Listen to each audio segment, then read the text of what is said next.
बारिश की दुआएं कर रहे थे कि बारिश हो जाए ताकि हमारी जान छूट जाए।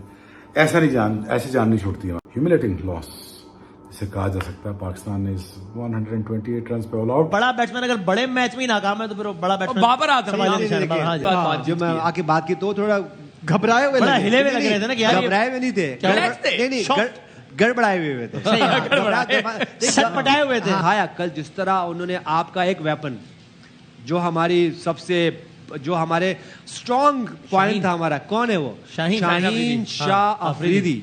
हाँ। कल उन्होंने आके पहले ही ओवर की 5-6 बॉल पे उनको छक्का मारा और उसके बाद रुके। पाकिस्तान इंडिया का मैच हो रहा है, आपको एक टांग पे आ जाना चाहिए, कुछ तो बॉलें खेले यार। ये कि मतलब हम क्या बचा रहे हैं, किसके लिए बचा रहे हैं?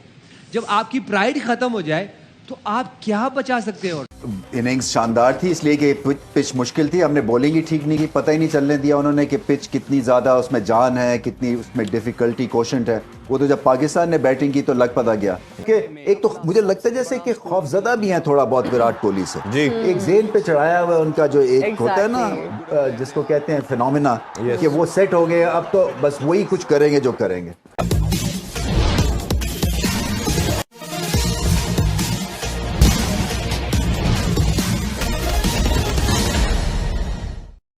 बारिश की दुआएं कर रहे थे कि बारिश हो जाए ताकि हमारी जान छूट जाए। ऐसी जान नहीं छूटती हमारी। आपको पता ही है कि पाकिस्तान लॉस्ट द गेम और ह्यूमिलेटिंग लॉस इसे कहा जा सकता है। पाकिस्तान ने इस 128 रन पे ऑल आउट। बहुत बहुत मुबारक हो इंडिया को। इंडिया ने वेल डिजर्व विक्ट्री और बहुत ही अच्छा खेला और चारों जिशाने कहते हैं चित कर दिए। वैसे इंडिया ने बॉलिंग भी की और बैटिंग भी की। विराट कोहली को हमने देखा कि उन्होंने एक दफा फिर बताया कि दुनिया के वो one of the best batter हैं और केएल राहुल भी अपनी फॉर्म में आ चुके हैं। कैसे देखते हैं इन दोनों की इनिंग्स को? इनिंग्स शानदार थी इसलिए कि पिच मुश्किल थी, हमने बॉलिंग ही ठीक नहीं की, पता ही नहीं चलने दिया उन्होंने कि पिच कितनी ज़्यादा उसमें जान है, कितनी उसमें डिफिकल्टी कोशेंट है। वो तो जब पाकिस्तान ने बैटिंग की तो लग पता गया। सो ये उनकी क्लास थी और उनका एक नेचुरल इंस्टिंक्टिव बैटिंग मैप बनता है भारतीय बल्लेबाजों का। उनको कोई जोर नहीं लगाना पड़ता, उनकी शॉट सिलेक्शन ठीक हो जाती है, उनको समझ लग जाती है कि इनका लाइन ऑफ अटैक क्या है, उस हिसाब से वो एडजस्ट कर जाते हैं। जबकि हमारे जब तक के 3-4 ओवर खेलेंगे नहीं, प्रेशर अपने ऊपर डालेंगे नहीं, उसके बाद जाके कहीं थोड़ी बहुत मूवमेंट होती है। आपने देखा KL Rahul out of form, पहला मैच खेल रहे हैं इंजरी के बाद और एकदम से वो फिट हो गए और विराट कोहली को कई मौकों के ऊपर फेजेस पे उन्होंने आउटशाइन किया। तो इनकी बैटिंग तो शानदार थी मगर उतनी ही बुझी हुई पाकिस्तान की बॉलिंग। मैं नहीं एक्सपेक्ट कर रहा था कि इतनी ज्यादा ऑर्डिनरी बॉलिंग होगी एक ऐसी पिच के ऊपर जहां भारत ने करके दिखा दिया। रैंकिंग दुनिया का नंबर, आईसीसी रैंकिंग अब तक 7 मैचेस खेले हैं, पहली बार 8 बनाए, फिर 46 बनाए, फिर 47 बनाए, 9 बनाए, 48 बनाए, आज 10 बनाए, एक भी 50 नहीं। तो मुझे ये बताएं कि आखिर हमारा बड़ा बैट्समैन क्यों इतना प्रेशर में हो जाता है और उनके बड़े बैट्समैन इतने, पंजाबी में कहते हैं बोंतर जाते हैं या ऐसे हो जाते हैं कि वो हमारे बड़ा बैट्समैन बड़े मैच में, अगर वो कह रहे हैं बड़ा बैट्समैन अगर बड़े मैच में ही नाकाम है तो फिर वो बड़ा बैट्समैन बाबर आजम। बड़े खिलाड़ी को बड़े मैच में परफॉर्म करना होता है, हमने आज तक यही सुना है। पाकिस्तान के लिए कोई फाइनल मेरे नजदीक बड़ा नहीं होता, सबसे बड़ा मैच होता है कि इंडिया से आप जब टकराएं। हम इंडिया के बड़े खिलाड़ियों की बात कर लेते हैं। इस स्क्वाड में रोहित शर्मा पाकिस्तान के खिलाफ 18 मैचेस, 787 रन, 750, 200, यानी कि 9 मरतबा उन्होंने पाकिस्तान को बड़ा स्कोर करके दिया। कोहली 15 मैच, 250, 200, 183 रन की भी पिटाई की हमारी। 8/3 है अभी तक इंडिया के खिलाफ उनकी वैसी परफॉर्मेंसेस नहीं है, लेकिन जब बार बार खेलेंगे तो परफॉर्मेंस भी आएगी, ऐसा नहीं है। उनको करना चाहिए। देखिए आज अगर नहीं कर पा रहे तो क्या वजह है? प्रेशर है क्या? नहीं, आज के मैच में तो देखें जिस तरह हमने उनकी प्रेस मैच के बाद जो मैं आके बात की तो थोड़ा घबराए हुए हिले हुए लग रहे थे ना कि यार घबराए हुए नहीं थे, नहीं गड़बड़ाए हुए थे, छटपटाए हुए थे। याद आ गया क्या गम है जो इतना मुस्कुरा रहे हो? हाँ वैसा वाला सुन ले। लेकिन सबसे अच्छी बात इंडिया की ये रही कि इंडिया की बॉलिंग ने मेक श्योर किया कि हम अपने अच्छे पूरे एटीट्यूड के साथ आएंगे और हम विकेट लेंगे और हम जल्दी आउट करेंगे। Jasprit again Bumrah talk of the town है, हमेशा रहता है। बहुत अच्छा स्पेल किया सिराज ने, बुमराह ने बहुत अच्छा स्पेल किया। कुलदीप पे आता हूँ भी, लेकिन बहुत अच्छा स्पेल किया। थोड़ा मेरे लिए वरिंग पॉइंट ये था कि सेकंड स्पेल नहीं किया, हैमस्ट्रिंग में उनको क्या प्रॉब्लम आया, लेकिन hats off to again India. Kohli made a great comeback, again he is a great cricketer, no doubt about it, no question about it. KL Rahul, फिर सारू ने, उन्होंने भी सेंचुरी की और डिग इन किया।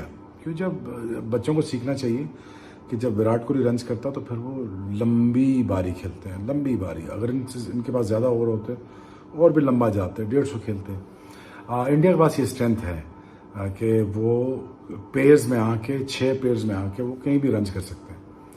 So India is well deserved और बहुत ठीक ठाक से फेंटा दिया पाकिस्तान को उन्होंने, और well done India, well done Kuldeep. Kuldeep को तो कभी बाहर करना ही नहीं चाहिए। मुझे आज तक समझ नहीं आई चाहल और कुलदीप।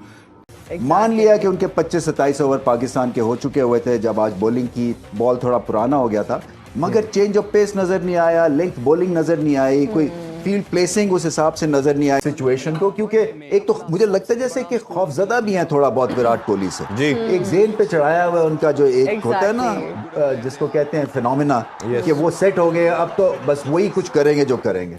वो जो हमेशा रमीज भाई बात करते हैं, कोई ऐसी मूवमेंट पे अगर विक्ट्री मिलती है, जैसे इन्होंने लास्ट वर्ल्ड कप के अंदर हमसे विक्ट्री छीनी लास्ट ओवर के अंदर नवाज के, आपको लगता है कि वही प्रेशर इसी मैच में भी उसी तरह ही आई है?